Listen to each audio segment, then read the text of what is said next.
ఈ దానికి కరెక్ట్గా ఉదయం 9 గంటలకు బీసీల రాజకీయ పార్టీ రాబోతుందనేటువంటి అంశాన్ని మేము ప్రకటించడం, గంటన్నర తర్వాత ఈ కార్యాలయం పైన మా పైన హత్యాయత్నం జరగడం, కల్వకుంట్ల కవిత ప్రేరేపించి ఇక్కడికి తోలిచి హత్యా ప్రయత్నానికి పాల్పడింది.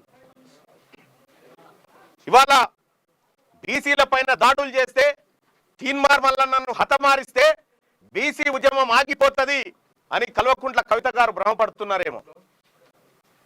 కానీ ఇవాళ నా ఆఫీస్ మొత్తం రక్తపు మరకలతో నిండిపోయింది. ఈ రక్తపు మరకల సాక్షిగా చెప్తా ఉన్నాం, తెలంగాణ రాష్ట్రంలో బీసీలము బరాబర్ రాజకీయం చేయబోతా ఉన్నాం, రాజకీయ పార్టీగా ముందుకు రాబోతా ఉన్నాం. ఈ హత్యా ప్రయత్నాలకు తెలంగాణ ఉద్యమంలో మీ నాయన 1200 మందిని చంపిండు. ఆ తర్వాత నేరెళ్ల ఘటనలో అనేక మంది మీ అన్న చంపిండు, లారీలతో దొక్కించి చంపిండు. ఇవాళ బీసీ ఉద్యమాన్ని అనసడానికి మీరు చేస్తున్నటువంటి కుట్ర ఏదైతే ఉందో దీన్ని సమాజం అంతా గమనిస్తుంది. గతంలో కూడా కేటీ రామారావు అనుచరులు కూడా గతంలో అనేక సార్లు దాడులు చేసినారు. దాడులు చేసి విధ్వంసం సృష్టించినారు.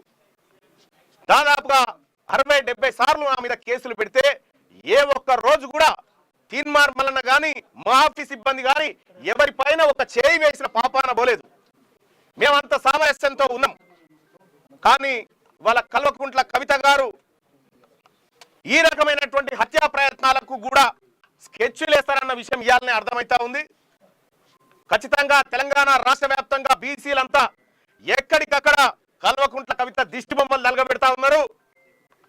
బీసీలను అనగదొక్కాలని చూస్తున్నటువంటి ఆమె పైన చర్యలు తీసుకోవాలని డిమాండ్ చేస్తా ఉన్నారు.